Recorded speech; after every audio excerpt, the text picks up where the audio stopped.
Aloha! Welcome to Segment 2 in the Noyao Center's on-demand streaming series on developing successful presentations. This segment discusses some best practices for building effective teams. Let's get started. Lots of college courses will require group presentations. I think one of the first things to figure out is whether you can pick your own teammates or whether your professor assigns them. If you have control over the process, it can be helpful to pick partners who complement one another's strengths and weaknesses. For example, if you were giving a business presentation and you were a student who gets a little bit nervous about public speaking but is really good at accounting and math, you might team up with another student who is a strong presenter and a third classmate who has a gift for building creative slide decks and unique visuals. You may not know what your potential teammates' strengths and weaknesses are, but when you're choosing teammates, it's okay to ask. Though I provided you with that example, keep in mind that there's no magic recipe to finding the right teammates. As long as you put some thought into the process, you're on the right track. Once you have your partners, whether they've been assigned to you or you had autonomy over the process, it's time to choose a team structure. Get to know each other and decide what kind of team you want to create. Do you want there to be a team leader who takes the reins and guides everyone else through each stage of the project? Or would you prefer to work without a specified leader? Typically, in those kinds of situations, everyone takes personal accountability for keeping themselves on task, and decisions are made through a voting process. There is no right or wrong answer here. It all depends on everyone's backgrounds, their work experience, and preferred work styles. The main thing is laying down some kind of structure for your decision-making process and workflow. Once you have that figured out, it's time to gather everyone's contact information and availability. After determining when everyone is free to get together, you should start scheduling a few meetings and setting expectations. Remember, you don't have to meet in person. You can use teleconferencing, group chats, or emails to communicate as well. Next, have an honest conversation about the division of work.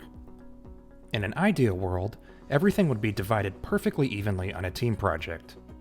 Unfortunately, that's not how things always work in real life. Many teams struggle because they never discuss their individual situations outside of school. Some students also have full-time jobs. Others have kids or complicated family lives. Some people don't have reliable internet access at home or a quiet place to work. Some students may not have jobs at all and find themselves with a lot of free time to give to the project. Whatever the case may be, the point is that we all have personal lives and various situations that affect the amount of work that we can realistically take on. Have an open conversation about these factors. No one has to disclose anything that they're uncomfortable with, but you should all be able to tell one another about the general things that you have on your plate. These are your teammates. You have to figure out a way to support one another through the project. Working together, you can figure out a way to divide the work in a way that is equitable to everyone involved and in a way that makes sense given everyone's individual situations. Next, try to set out some tentative rehearsal times. Rehearsing is one of the most important steps to presenting successfully on the big day. Try to start rehearsing a week or so before the final presentation.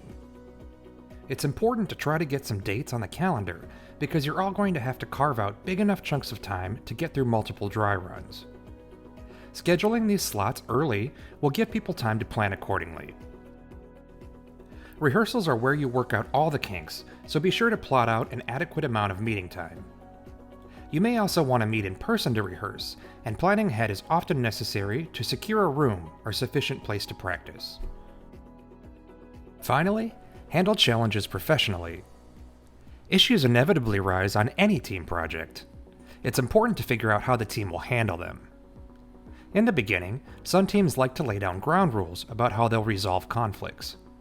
For example, they might agree that they'll first attempt to handle any issues internally, and if they're unable to do so within 24 hours, then they'll collectively email the professor to ask for help. Teams may also set rules about how they'll communicate with each other should anyone find themselves struggling with their segment. You can make any kind of rules you want. The main thing is developing a system that you all agree upon early on, so that you can hold each other to the plan should a rough patch arise. It's too challenging to try to establish rules after things have already started to unravel. Having some foresight in the beginning can save you all a lot of trouble later on. This segment of the workshop comes with a sample team charter, provided in a link just below the video player. A charter is a document that teams can utilize to gather team member contact information and availability, and to establish rules and agreements between teammates. Feel free to use this resource when starting your next team project. The link directs you to a Microsoft Word document, and you can edit or modify the charter as you and your team see fit for your needs.